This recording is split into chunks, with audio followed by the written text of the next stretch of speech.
Le Zoom Echo avec Axel de Tarlet. Oui Axel, l'économie peut nous réserver quelques bonnes nouvelles. Commande record pour les chantiers navals de Cherbourg. Et pour l'occasion, Arnaud Montebourg avait fait le déplacement hier dans la ville. C'est lui qui a annoncé la bonne nouvelle. Alors, la question c'est est-ce que Montebourg, ça finit par marcher? Exactement, là voilà la question. Eh ben non, il y a simplement un changement dans la communication. Arnaud Montebourg, en fait, en avait assez de faire le tour de France des usines qui ferment. Il en avait assez d'être un jour à Florange, le lendemain à Amiens-Goudière. Ça finissait par donner l'image d'un ministre impuissant.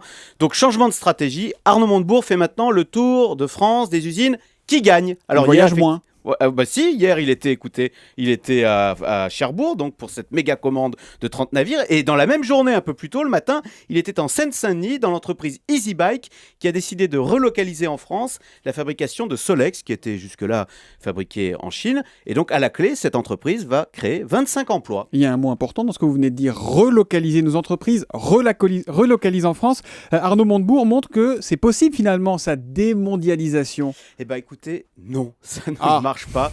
D'ailleurs, il n'en parle plus, vous remarquez la démondialisation. Et en fait, c'est une idée très naïve que de croire qu'on va comme ça rapatrier et fabriquer en France tout ce qu'on importe aujourd'hui de Chine. Alors je m'explique pourquoi c'est naïf. Parce qu'aujourd'hui, un produit n'est plus fabriqué dans un seul pays. Un produit est un assemblage de pièces qui viennent du monde entier. Exemple, l'Airbus A380 à Toulouse. Européen.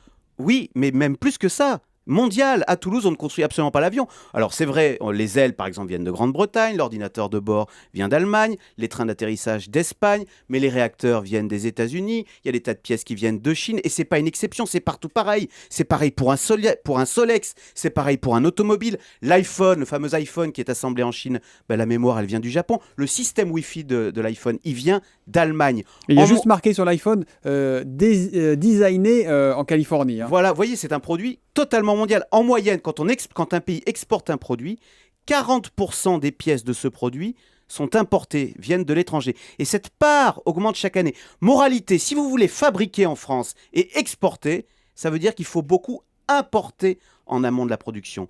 Donc vous voyez, c'est absolument pas la démondialisation, c'est même le contraire. Il faut absolument être dans la boucle, faire partie des pays qui participent au process de fabrication. Il faut que partout les Français s'immiscent et s'engouffrent dans cette mondialisation de la production. Et ça, c'est la seule façon d'avoir du travail à Cherbourg dans les chantiers navals, d'avoir du travail en Seine-Saint-Denis chez EasyBike ou encore à Toulouse chez Airbus. Donc il ne faut pas essayer de tout ramener à la maison, il faut simplement semer des petits cailloux un petit peu partout pour être plus performant. Être dans la boucle. Axel de Tarlet, le Zoom Echo sur Europe 1 tous les matins à 7h10.